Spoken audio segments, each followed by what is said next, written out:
வணக்கம். சற்று முன் கிடைக்கப்பெற்ற மிக மிக முக்கியமான செய்தி ஒன்று வெளியாகியுள்ளது. ஜனாதிபதி முர்மு அவர்களை அவமானப்படுத்திய ஸ்டாலின் அவர்கள் உச்சநீதிமன்றத்தில் மனு தாக்கல் செய்த ஸ்டாலின் அவர்கள் சட்டசபையில் நிறைவேற்றப்பட்ட தீர்மானங்களுக்கு எதிராக ஆளுநரும் ஜனாதிபதியும் செயல்படுவதாக வழக்கு ஒன்றை தொடர்ந்திருந்தார். மேலும் இந்த வழக்கு விசாரணையின் பொழுது உச்சநீதிமன்றம் இந்த வழக்கு விசாரணை என்பது ஆளுநருக்கு எதிராக மட்டும் தான் விசாரணை நடத்த முடியும், ஜனாதிபதிக்கு எதிராக நடத்த முடியாது என்றும் அதற்கான உண்மையான ஆதாரங்களையும் உச்சநீதிமன்றம் தெரிவித்தது. ஆனால் ஜனாதிபதியின் தரப்பு வழக்கறிஞர் இந்த வழக்கு பதிவு செய்யப்பட்டதே தவறானது என்றும் அதற்கு உரிய நடவடிக்கையை நீதிமன்றமே மேற்கொள்ள வேண்டும் என்றும் வழக்கறிஞர் தெரிவித்திருந்தார். சமீபத்தில் மேற்கு வங்காளத்திற்கு ஜனாதிபதி முர்மு அவர்கள் சென்றபொழுது அங்குள்ள முதல்வர் மம்தா பானர்ஜி அவர்கள் வரவேற்பு நடத்தவில்லை.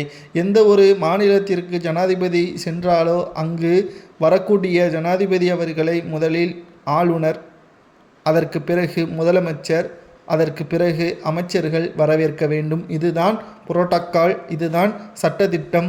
ஆனால் மரியாதைக்குரிய நிபந்தனையாகவும் பார்க்கப்படுகிறது சுதந்திரத்திற்கு பிறகு.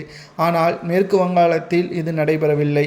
மேலும் முதலில் திமுகவின் தலைவரும் தமிழக முதல்வருமான ஸ்டாலின் அவர்கள் ஜனாதிபதியை அவமானப்படுத்தியதை தொடர்ந்துதான் இவ்வாறு நடைபெறுவதாகவும் மன உளைச்சலில் பேசியுள்ளார். தான் தாழ்த்தப்பட்ட சமூகத்தை சார்ந்தவர் என்பதற்காக முதலில் ஸ்டாலின் அவர்கள் என் மீது விமர்சனத்தை முன்வைத்தார். தற்பொழுது மேற்கு வங்காள முதல்வர் மம்தா பானர்ஜி அவர்கள் என் மீது குற்றச்சாட்டை முன்வைத்து வருகிறார்கள், என்னை அவமானப்படுத்துகிறார்கள், என்னை வரவேற்க அவர் விமான நிலையத்திற்கு வரவில்லை என்ற குற்றச்சாட்டையும் முன்வைத்துள்ளார். தற்பொழுது ஜனாதிபதி அவர்களுக்கு ஆதரவாக பிரதமர் உள்ளிட்ட பலரும் ஸ்டாலின் அவர்களுக்கு எதிரான கண்டனங்களையும் தெரிவித்து வருகிறார்கள்.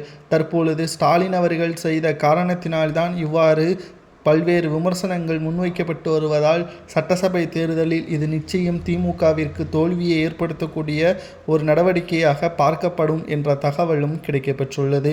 2026 சட்டசபை தேர்தல் நடைபெறுவதற்கு இன்னும் ஒரு சில வாரங்கள் இருக்கக்கூடிய நிலையில் மே 16ஆம் தேதி முதல்வர் தனது ராஜினாமா கடிதத்தை ஆளுநரிடம் சமர்ப்பிக்க வேண்டும். அதற்கு முன்பாகவே ஜனாதிபதியை அவமானப்படுத்தியதற்காக தண்டனை வழங்க வேண்டும் என்றால் என்ன தண்டனை வழங்கலாம்?